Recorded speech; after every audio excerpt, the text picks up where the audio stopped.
Go. Thank you. Okay, maybe this, yep, it's working. It's not lagging. The Wi-Fi is off. Okay, Numbers 14:34. Numbers 14:34.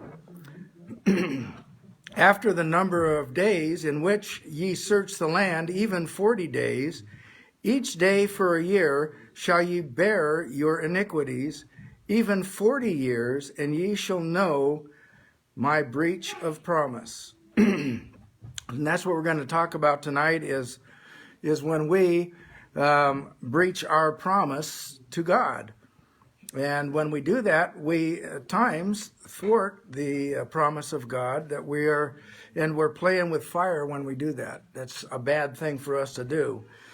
You may say that, what do you mean? How can we thwart God's promise? Whenever we frustrate the divine idea that God has saved us from, we are thwarting his promise.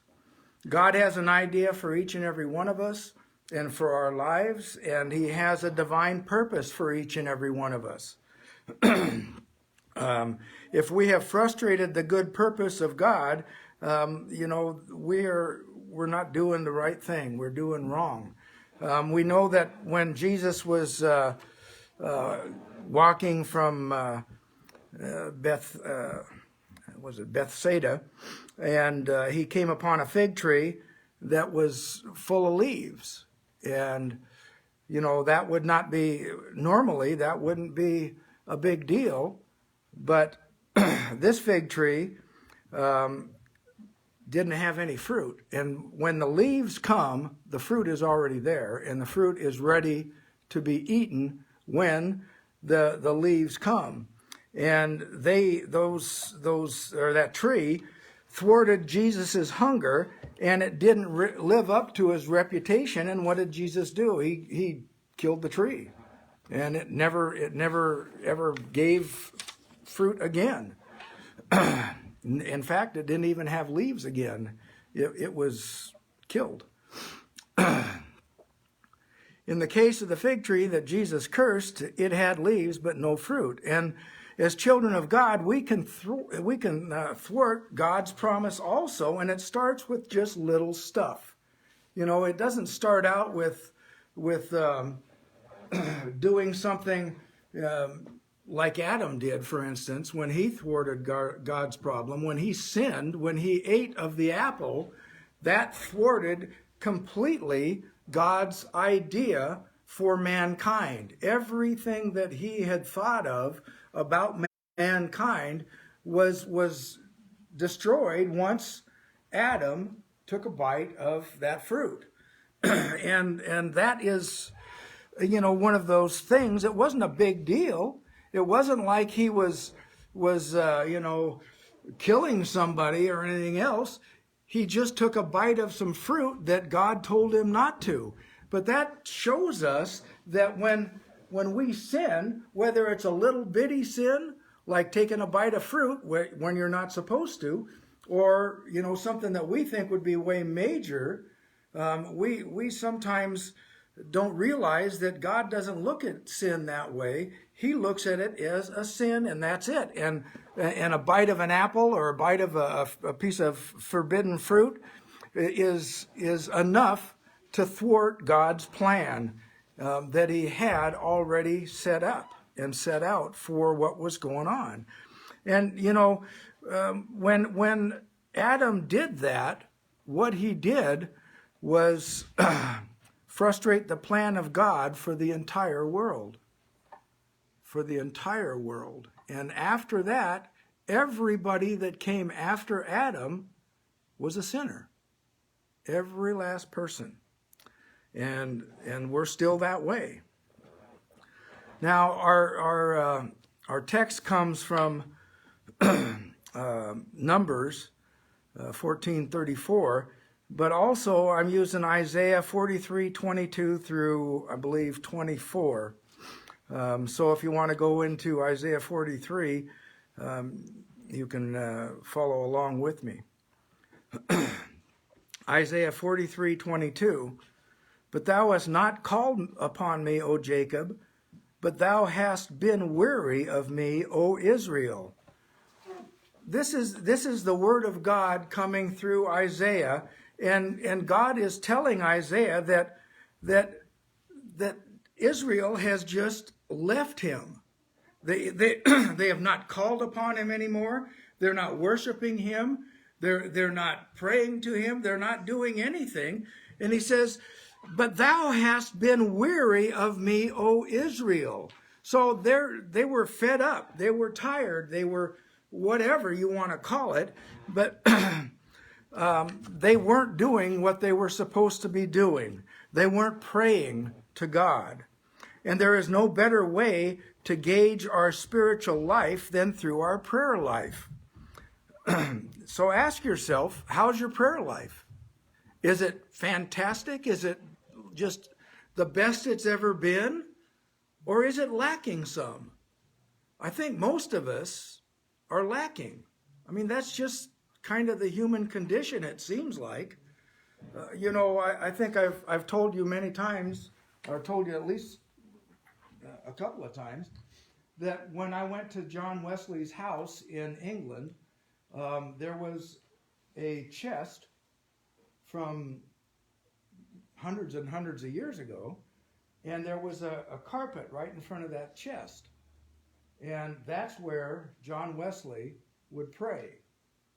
And there was a stain on that carpet, his prayer carpet, I guess it was. And there was a stain on that. And finally, somebody got curious and wanted to know what the stain was. And they tested it. They sent it to a lab. They tested it, and it was tears. It was tears from John Wesley as he was praying to God. He would have his hands up on the chest, and he would be praying to God and weeping as he did so. And it left a stain that is still around, and from all those years, those hundreds of years, that stain was still there. And I honestly, I don't know that I've ever wept like that, even for 10 minutes. He did that every day for his life, apparently. And so I think that today we don't have that kind of prayer life mostly. It's just not the same, I guess. But we sure ought to. Yes. It's what Nehemiah did. Yep, he did. Out the walls were destroyed. He Yep. fasted and wept. Yep.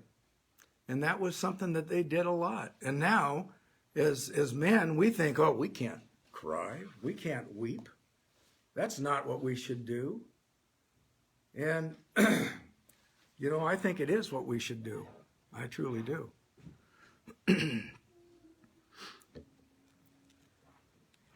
Do you fall asleep while you're praying? Or do you just go through a laundry list of requests? Do you spend time worshiping and praising and blessing God? Do you pray every day? The Bible tells us to pray without ceasing. In other words, our minds should be on God almost constantly. We should be thinking about Him. When you see an ambulance or a police car going code somewhere, do you pray for the victim of the person that's in the ambulance, and the EMTs or the police officers that are in the patrol car? Do you pray for that? Do you pray for the helicopter when it flies into Gritman on a Sunday, when we're all waiting? We're here at church and we're we're almost interrupted by that helicopter. We should be praying for that too. We don't pray the way we ought to. Do you pray for strangers? Do you pray for our military and our leaders in our nation? Is prayer very important to your life? Do you come to Thursday nights? Well, yeah, you are. You're here. Praise the Lord. That's good. This is our prayer meeting, and we have a message as well. If prayer is a gauge to your spiritual life, where are you? Ask yourself that. And not just now sitting here, but tonight when you get home. And maybe before you begin your prayers, if you pray at night, ask God to help you to be a better prayer warrior. I think most everybody got the tell blast about Faith Kent. Was the one thing Mary Ann said about Faith was she was really a huge prayer warrior. That lady prayed. And that is a wonderful thing to say about somebody.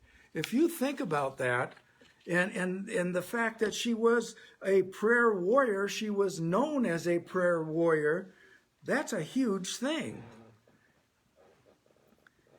If prayer is a gauge to your spiritual life, where are you? Where are we all? I mean, really?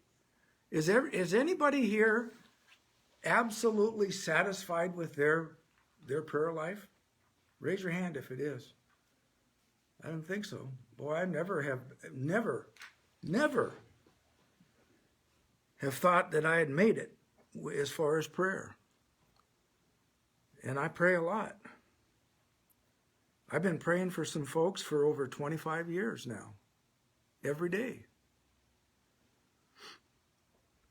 Do you believe that prayer works? Well, if so,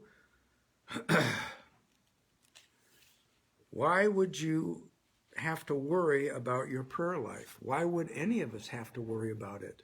If we know that it works, then we ought to be praying all the time. And I'm not putting us down here. I think that White Pine Baptist Church is a very special group of individuals because we have seen so many miracles. I mean, absolute miracles. Bill Brown is sitting right back in the back there. Yeah. And you know, he was given just a few months to live. I was given just a few months to live. And Mary Ann Linger was given just a few months to live. She's still going. A lot of people are still going. And that's because of the people of White Pine Baptist Church. That is the church.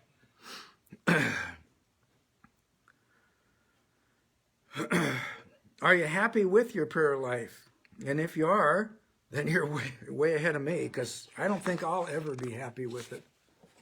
There's always more that I could do. I need to improve, and I'll always need to improve. And then in Isaiah 43:23, thou hast not brought me the small cattle of thy burnt offerings, neither hast thou honored me with thy sacrifices. I have not caused thee to serve with an offering, nor wearied thee with incense. Now, the small cattle or sheep, that's what they're calling them. Cattle are goats and cows and all sorts of different animals. That's just a catch-all word that the Bible uses. And then when they say small cattle, they're talking about sheep. The people here from Isaiah are neglecting the small things of Jewish ritual, as well as not just bringing the small cattle to sacrifice. They're letting a lot of the ritual and the little details begin to slide. Now, as Christians, when we start to slide, that's a bad thing. That is a very bad thing. When we slide away from the things of God, we usually don't just abandon everything all at once. Some folks do, but that's not the normal way that it usually happens. Normally, we let go of the small details first. Then these things seem to begin to start sliding, and pretty soon we're backslidden. We haven't been to church in months. It's not like a dam. If you've ever, when I was a kid, we would go out to the street on Queen Anne Hill, and we'd get a bunch of leaves and stuff like that, and some twigs from the trees, and we'd make dams where the water was running down the street, and we'd make dams out of leaves and all kinds of twigs and stuff like that, and just play. And then you'd start to see that when the water was really coming, that a small little area would open up a little bit, and then it'd get bigger and bigger, and then the whole little lake that you were trying to get all the way across the street, it just whoosh, it wished away. It was gone. It was done. And that's how it is. It's the little stuff that begets the big stuff. Think about this. Is anything really small that concerns the things of God? I know that when I first started going to Liberty Baptist Church, we were having a prayer meeting one Thursday night, and this little kid said, "Pray for my spelling bee tomorrow." And I thought to myself, man, that's kind of, you gonna bother God with that? You know, but it was important to this little girl. It was important. And I didn't know any better at that point in time. I had no clue. But that was very, very important for her. And guess what? She got an A. So there you have it. It was a good thing, a very good thing. And it taught me a very good lesson. Is missing an occasional church service really all that bad? In itself, probably not. But does it become a little easier to miss another one? And then maybe another? And then most of them? Or is the King James Bible really all that important? Yes, it is. It is, because that's the Bible that God gave us for English-speaking people. I'm not suggesting that we give it to, people, Spaniards or something like that. I'm not suggesting that at all. They need one for themselves, and they have it. There are dozens of Bible versions today, and it's confusing. It's confusing that people can't even, I mean, in the, oh man, when was it? It was shortly after Marianne and I started going to Liberty Baptist Church.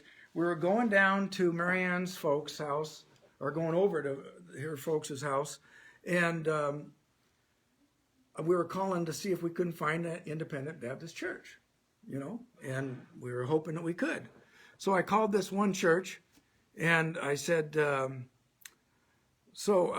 your preacher preach and teach out of the King James Bible? And she goes, oh yeah, absolutely.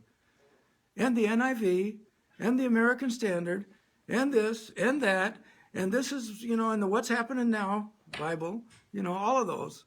He does it out of everything. He'll preach out of anything. Doesn't matter to him. I said, oh, well, thank you very much. Goodbye. Honestly, you get confused with this stuff. If you try to take an NIV and look up a word in the Strong's, you're not going to find it.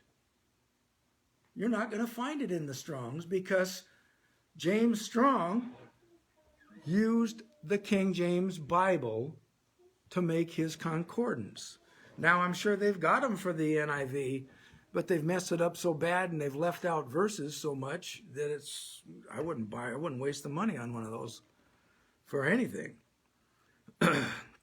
We see these things as little, but let me tell you, they're not. Then in Isaiah 43:24, thou hast brought me no sweet cane with money, neither hast thou filled me with the fat of thy sacrifice, but thou hast made me to serve with thy sins, thou hast wearied me with thine iniquities. Is it possible for us to do right things from a wrong sense, maybe of legalism or something like that? Does that make it impossible for us to do that? it doesn't make it impossible, but I'll tell you what, if we are hardcore, quote unquote, righteous Christians, by golly, that, oh yeah, boy, I tell you what, I'm never going to smile in my life because there's nothing smiley about Christianity. Well, except for the humor that God gave us and all of the rest of it, and even the humor in the Word of God, all of these things, it's a little different. We often do these things out of what we think is a sense of duty, and that's not the case. You know, a lot of times we'll do something at the church and go, well, nobody else is going to do it, so I guess I better do this. And you know what? That's not being sweet. That's not, you know, giving God sweet cane or any sort of sweetness. When we do this, we're acting as though we're married to the law and not to the Lord and Savior Jesus Christ. We're going to be the bride, folks. We're going to be married to Christ. Now, I can't wrap my head around being a bride. I got to be honest with you. And I'm not wearing one of them train thingies, unless it's a locomotive. But you know what I'm saying here. Yeah, one of them trains. You get to blow the whistle or something? Yeah, that thingy that drags behind them gets all dirty. I don't know why they do that. You know, they take it to the cleaners, they get it all cleaned up, then they drag it through the mud. Craziness. But anyway,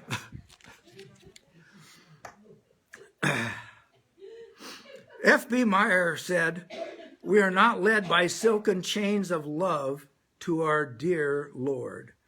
When we do this, we're acting as though we are married to the law, as I said, and not to Christ. And his service is our perfect freedom. When we serve God, do you know, have you ever done something and been out door knocking and you just feel great about it? I mean, you're there, you're doing this for God, and you're happy to be doing it, and he just puts a feeling of well-being upon you, and it's like, wow, this is the greatest day I've had in however long. His yoke is easy and his burden is light, and God will supplant a person that refuses to live as he ought to. We see David from Saul, Solomon from Adonijah, the Gentile for the Jew. Remember, we're supposed to make the Jewish people jealous? And that's what God did when he allowed us to become Christians. God's purpose is what is all important, and it must be met. If we look at what God does, even today, one church might die. People just, you know, they got away from the word. They started worrying about all these green things and all of these social things and the social injustice and all of this nonsense, and they don't pick up this book at all. They don't read out of it. They don't preach out of it. They don't teach it, and then they fall apart and they're gone. And yet another church that is been there and done that and is working and living for the Lord begins to get bigger and bigger and bigger. And that's God's divine will. It's not our will that matters, it's God's will. God is the one that builds the church. It isn't me, and it's not us. God put each of us here, and he is building this church. If God spared not the natural branches, take heed lest he also spare not thee. That's Romans 11:21. We've seen here in the last few minutes what can happen and will happen to us individually in our spiritual life. We've seen how God's purpose is what really matters, not what we want. You know, it's not a matter of a missionary looking at a map of or a globe and spinning the globe and then putting his finger on it and stopping on it there and saying, that's where I'm going to go and be a missionary. That's not how that works. God calls them and puts them where he wants them. And it's the same with a pastor.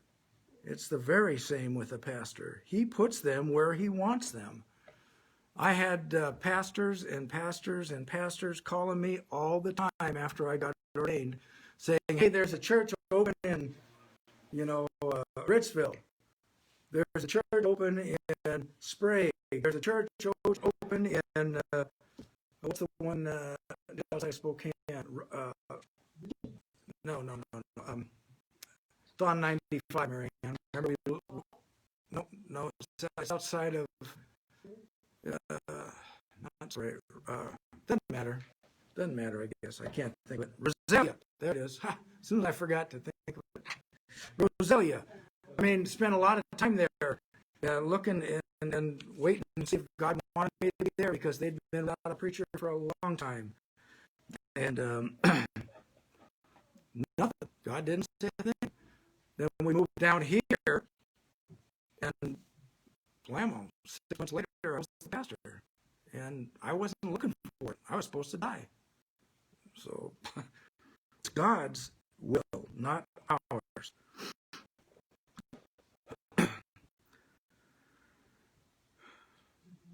He's going to do what he's going to do. And if he can get it to follow, we'll follow. If we won't follow, he'll find somebody that will. That's just absolutely the truth. And that's the way he does things.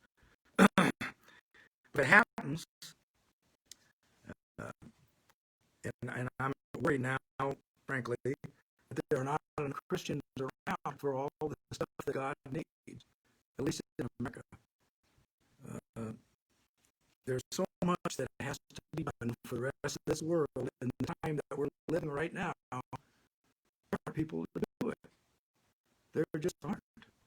Churches are getting older as far as the membership are getting older, and it's falling apart so much. Oh, we absolutely need to follow God, every last one of us, because if we don't, the last person certainly isn't gonna. They're lost. They don't know any better. And we're all like that at one time. Let's pray. Heavenly Father, I thank you, Lord, for this message. I thank you for helping us to see, Lord, that it's your plan that matters, not ours. We can make all sorts of great plans and great ideas and so on and so forth. But Lord, if they're not in line with you, they're useless. They're just something that doesn't matter. It doesn't matter at all, Lord. What matters is you and the commission that you have given to us to preach the gospel to every creature. Well, that's our job. And I pray that you would help us to do a better job at that. And Lord, that you bring us a better prayer life, Lord. And Lord, a better life of reading your word and understanding and knowing your word better and better every day. Lord God, I thank you for all of these things, and I ask it in Jesus' name. Amen.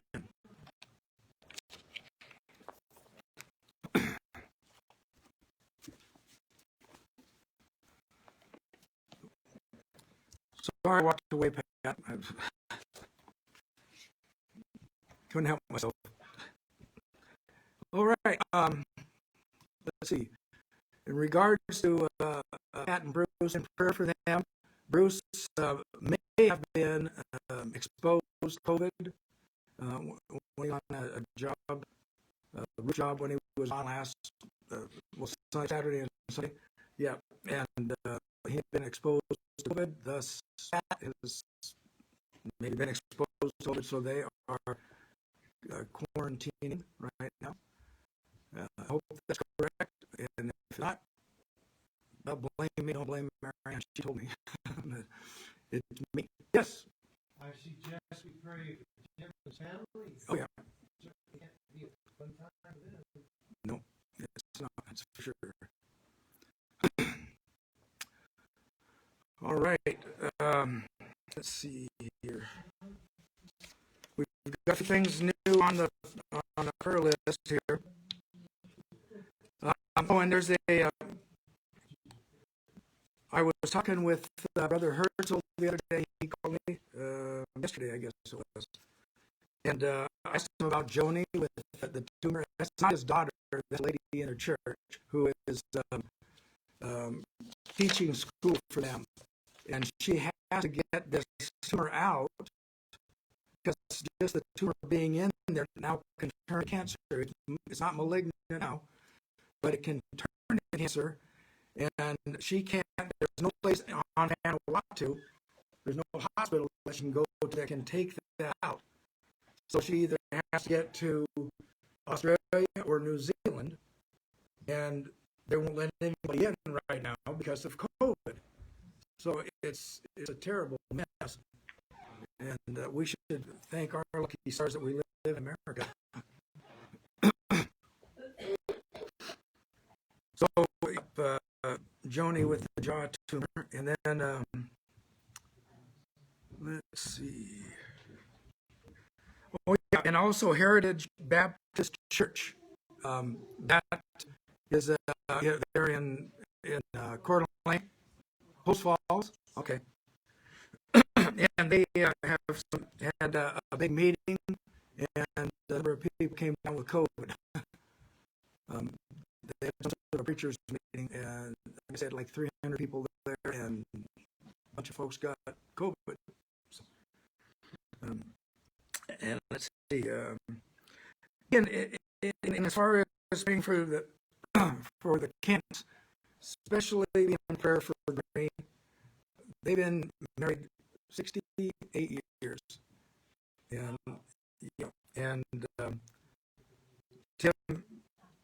Tim is really concerned that his dad is just going to give up, and I get it. I understand, and so please please be in special prayer for Green Kent. He's a super guy, just as Faith was. Yes. Do you happen to know how it matter? Do you know if he's got a PE at the end of his thing? I don't know. Most names, green, have an E. Yeah. The color green doesn't, so I just didn't know. I don't know. I'm not sure. I did that E. Yeah, and then some of you know Bill Wamskons. He was here years and years and years ago, and great preacher, loves kids, and he is now with Jesus. He died at Sunday, which would, I'm sure, please him so much. He had been living in the last 3 years in Texas with his children, and that's why we didn't have him up here. I tried to get him probably 4 years ago, but he was just getting ready to move. Was an amazing preacher and funny, and the kids loved him. Yeah, he'd say, "Well, how do you think of my tie, kids?" And he'd have a look at the tie and he'd start pulling, and he'd have 20 feet, 30 feet of tie. I mean, he was wonderful, and kids would just go crazy. I loved Bill Wamskon. He was just a terrific guy.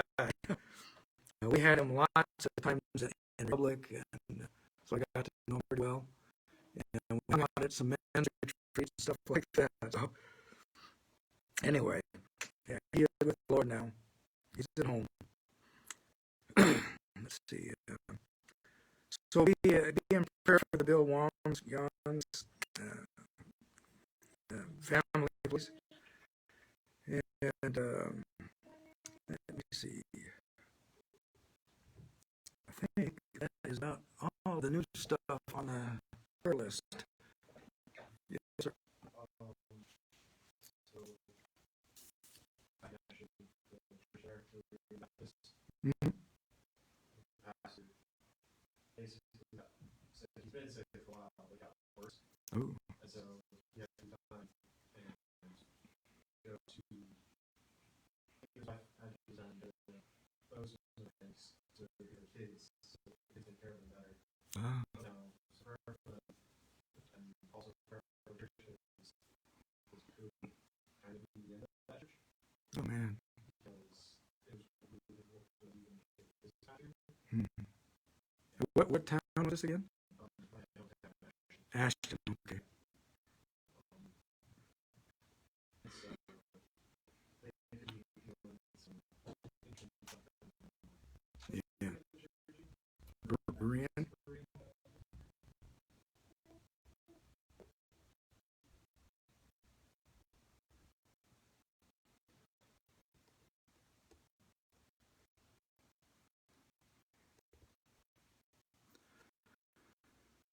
Okay.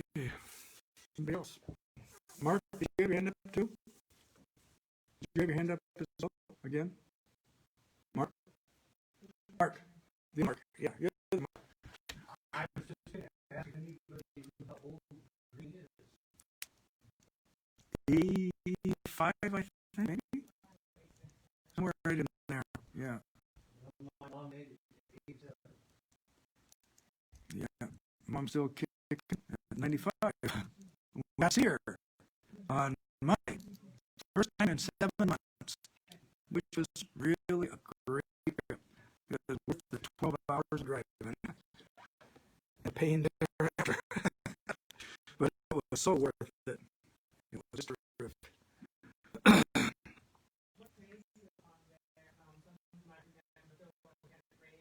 Mhm.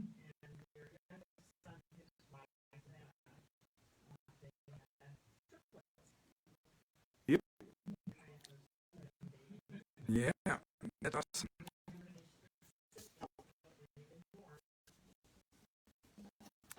Okay. Yeah, that's awesome. Okay. Yes. Well, I just wanted to say I thoroughly enjoyed Sunday's children's choir performance. Mm. I thought the kids did amazingly well. Yeah, they did terrific, I thought. And I enjoyed it. video around the several different people. One fellow made the comment says, "Oh, it's like you're trying to herd a bunch of Yeah. anyway." It's fun to sit around and have people see that. I mean, he doesn't like to look at the kids. Yep. Yeah, I gotta say that Bill Brown was a standout.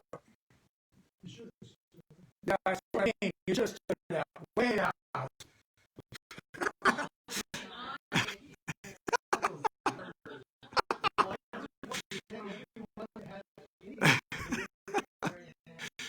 Ah,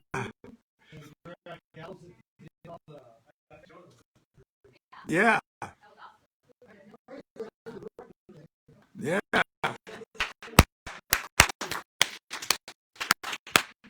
There you go.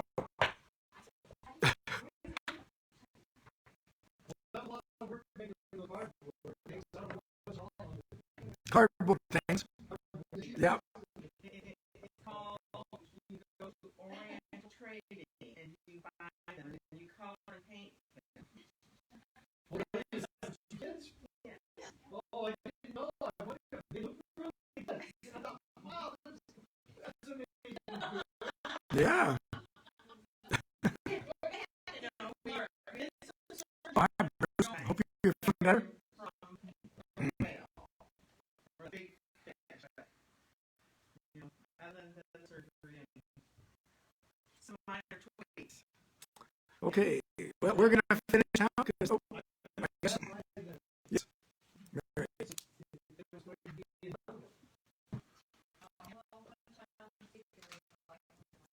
Oh.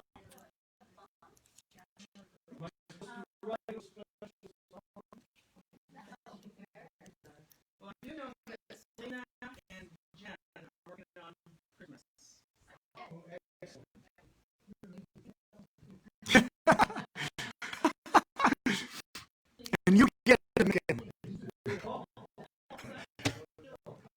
That's what they did with the camels. They because they didn't have water out in the desert.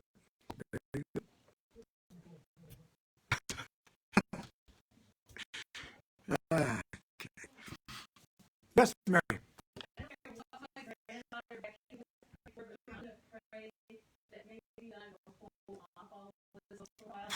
Sounds great to me.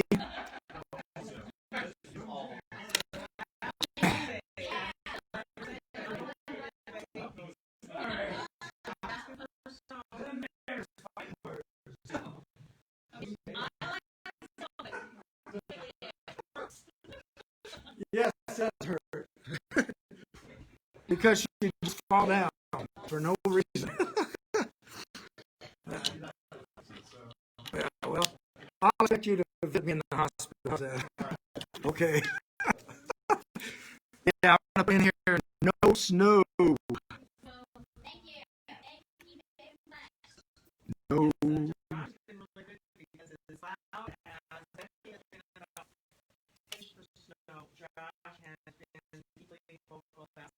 You're my kind of guy, Josh. Yes, sir. Yep. Yes, indeed. Now, Connor, not so much. Okay, let's pray.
for the reply. Is this Mariana?